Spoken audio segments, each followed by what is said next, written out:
With 35 houses destroyed and the only police post in the estate at the verge of caving in, some residents in Iguosa Housing Estate and environs are apprehensive that the area would be completely wiped out during the rainy season. A visit to the area showed that residential homes, churches and telecom facilities have been claimed by the ravaging gully. Some residents said an earlier visit by the Edo State SSG, Barrister Osarogiuwa, and a prompt arrival of officials of Ministry of Environment brought a ray of hope. They appealed to Edo State and the federal government to utilize the dry season to assess the road.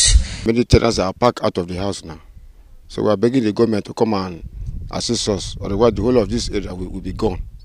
And people pay the money in buying land and building house, and landlord now become tenants, which is not fair. So we are begging the government. We know that the government has a lot on its hands, but with this direct devastation you are seeing here, if unchecked, we just cannot imagine what will happen in the next rainy season.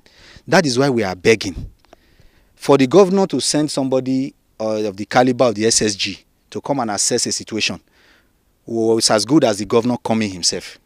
That is why we want to beg him, and also beg him through the SSG, that promise they made to this community, they should ensure they come. Anything after April, we're on our own here. We have lost over 35 properties in this area.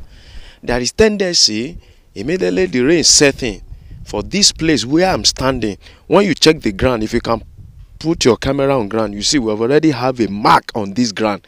And that's to tell the world that yes, the whole place is gone. And that's one of the reasons that we are begging and call all the stakeholders to come to our rescue. Parts of the police station in the area have started caving into the gully. When contacted on government's plan to tackle the ecological problem, the State Commissioner for Environment and Sustainability, Reginald Okun, said measures have been put in place, citing the World Bank project New Map to commence work in the gully soon. The New Map have started the process. This year alone, it was only Edo State I was lucky enough to get a new site. And that site is actually Iguosa. So I think we've done a lot. The government is aware of that problem and is doing everything possible to ensure that we reclaim Iguosa Gully, because we know it's really a big problem. It is the hope of residents that Edo State government will swing into action by tackling the ravaging gully. Patience Osarogiuwa reporting.